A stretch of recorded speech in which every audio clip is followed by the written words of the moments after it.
यति सामान लिएर आएको छु कि त्यत्रो धेरै नभनौँ यति पपकर्न ल्याएको पपकर्नलाई चाहिँ टडाङ टुडुङ पारिसकेर मतलब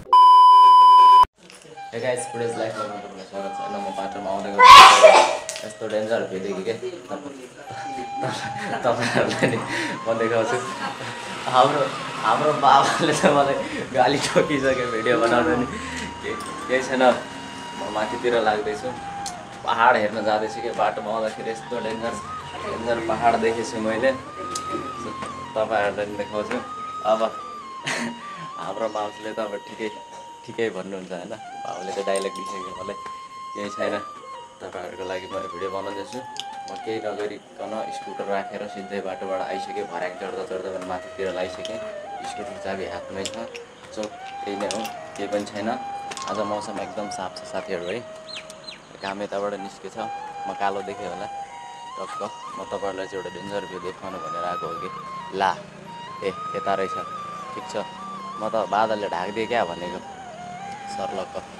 मेरो पछाडि देख्न सक्नुहुन्छ तपाईँहरूले हाम्रो पहाडहरू देखिरहेछ आनन्दले मस्तसँग होइन, मस्तले देखिरहेछ भ्यू साथीहरू। मस्त हिमाल देखिन्छ कि अहिले भने सर्लक्क अलिअलि यो बादलले ढाकिदिइसक्यो क्या। म बाटोमा आउँदा यति राम्रो थियो कि आमामामा के भन्ने तपाईँहरूलाई। ओहो धेरै दिनपछि पानी परेर आज चाहिँ यो सफा मौसममा सर्लक्क यस्तो राम्रो देखिन्छ कि। ल साथीहरू यो चाहिँ जुम गरेर तपाईँहरूलाई देखाउनु लाग्यो।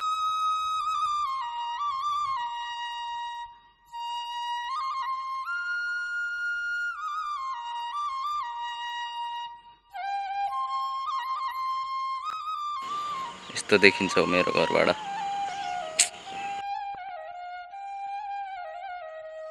म चाहिँ अब आफ्नै घरको दिवाना छु। किन भन्नुपर्दा अब यस्तो राम्रो भ्यू देखिन्छ। तपाईँहरूले देखिसक्नुभयो होला। अब त्यही नै हो, अब खानासाना खाइन्छ फेरि काममा नै जाने हो। त्यही नै साथीहरू, अब हाम्रो घरबाट देखिने भ्यू तपाईँहरूलाई देखिसक्यो। अब के भनौँ तपाईँहरूलाई। हाम्रो ड्याड्सले मलाई किन गाली ठोकेको भन्दाखेरि फेरि आज ट्राइपडले भिडियो सुट गर्दै थिएँ कि मैले होइन। आज चाहिँ सर्लक्क म ट्राइपडले भिडियो सुट गर्दै थिएँ। अब हाम्रो ड्याडले नबुझेको हो कि के हो, मोबाइल के बनायो भनेर पो गाली ठोकेर रहेछ त के हो भन्ने यस्तै छ। अब म चाहिँ सर्लक्क अब एकछिनमा खानासाना खान्छु। म चाहिँ अब एकछिन टाढीतिर निस्किन लाग्यो। टाढीतिर के गर्न जान लाग्यो भन्नुपर्दा चाहिँ म यो पैसा सकाउनु जान लाग्यो। यो पैसा सकाउनु नजान लाग्यो म चाहिँ टाढीतिर होइन। अब यो पैसा एकछिन खर्च गरेर फेरि म घरतिर आउँछु र म के लिएर आउँछु तपाईँहरूले त्यो पनि देखाउँछु। सो साथीहरू यस बेला चाहिँ अहिले चाहिँ म तत्कालै टाढी निस्किन लाग्छु। टाढी अब बादलले पुरै ढाकिसकेछ कि म चाहिँ अब टाढीतिर निस्किन लाग्छु। त्यही नै हो होइन। अब त्यस्तै हो, हेर्न सक्नुहुन्छ तपाईँहरूले सर्लक्क बादलले ढाकिसकेछ। मस्त देखिन्छ कि त्यहाँको। म चाहिँ घर आइसकेँ पक्का भर्खरै र यो पोकापोकीहरू लिएर आएको छु।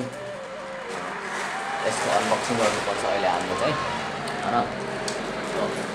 पहिला चाहिँ यति सामान लिएर आएको छु कि त्यत्रो धेरै नभनौँ यति।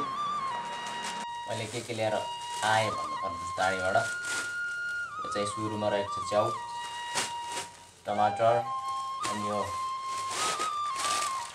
बिस्कुट होइन, अनि यो छाका पन्जा, अनि दुईवटा यता छ यो मकै, यो राजमा तरकारी खानलाई। यो चाहिँ पानी परिरहेको छ नि त आजभोलि पानी एकदम दर्काइ छ होइन। पानी परै छ। यो पानी परे बेला मस्त पड्याङ पड्काएर खानलाई एकदम मिठो हुन्छ नि त साथीहरू। त्यही भएर चाहिँ त्यो भइहाल्यो। यो चाहिँ राजमा तरकारीसँग आलुसँग मस्त झोल बनाएर खाने हो नि त। मैले चाहिँ यति लिएर अब यतिको खर्च कति भयो भन्नुपर्दा चाहिँ मेरो टोटल गरेर 1150 च्वाट। एक दिनको कमाइ पनि धेरै भयो भनौँ न। एक दिनको कमाइ भन्दा पनि धेरै भयो। गाह्रो छ मलाई 1150 सकाएर आयो। गाडी गएर आएर अब तरकारी ल्याएर खानासाना खाइसकेँ। अब चाहिँ फेरि कामतिर निस्किन लाग्छु। सो मैले अब भोक लाग्छ नि त लुकी खानको लागि चाहिँ मैले पपकर्न ल्याएको पपकर्नलाई चाहिँ टडाङ टुडुङ पारिसकेर मतलब यो अगाडिको लटको चाहिँ सकेको थियो। त्यसपछि म फेरि अर्को लिएर आएको। यो चाहिँ अब प्याकिङ भइसक्यो मेरो। अब यसलाई डिक्कीमा हालेर चल्दिने हो। सो त्यही नै हो भिडियो के कस्तो लाग्छ लाइक कमेन्ट सेयर गर्नु सब्सक्राइब गर्नु नभुल्नु सब्सक्राइब गर्नु है तपाईँ अर्को भिडियोमा बाई